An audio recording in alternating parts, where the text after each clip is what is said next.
ആലപ്പുഴയിൽ ബി.ജെ.പി. വോട്ടുകളിൽ ഉണ്ടായത് വൻ ഇടിവ്. ഹരിപ്പാട് ഒഴികെയുള്ള മണ്ഡലങ്ങളിൽ ബി.ജെ.പി. വോട്ടുകളിൽ വിള്ളലുണ്ടായി.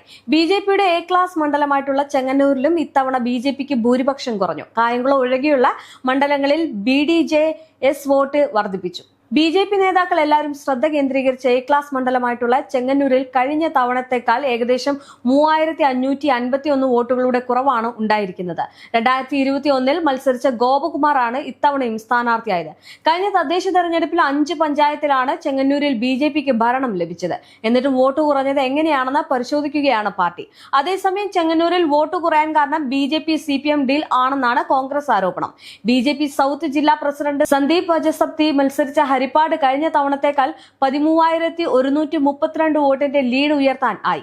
ആലപ്പുഴയിൽ 2021 6,277 വോട്ടിന്റെയും അമ്പലപ്പുഴയിൽ 6,041 വോട്ടിന്റെയും ചെങ്ങന്നൂർ പോലെ എ ക്ലാസ് മണ്ഡലമായിട്ടുള്ള പരിഗണന നൽകിയ മാവേലിക്കരയിൽ 7,755 വോട്ടിന്റെ കുറവാണ് ഇത്തവണ ഉണ്ടായത്. അതേസമയം ബി.ഡി.ജെ.എസ് മത്സരിച്ച കായംകുളം ഒഴികെയുള്ള മണ്ഡലത്തിൽ വോട്ട് വർദ്ധിപ്പിക്കാനായതും നേട്ടമായി.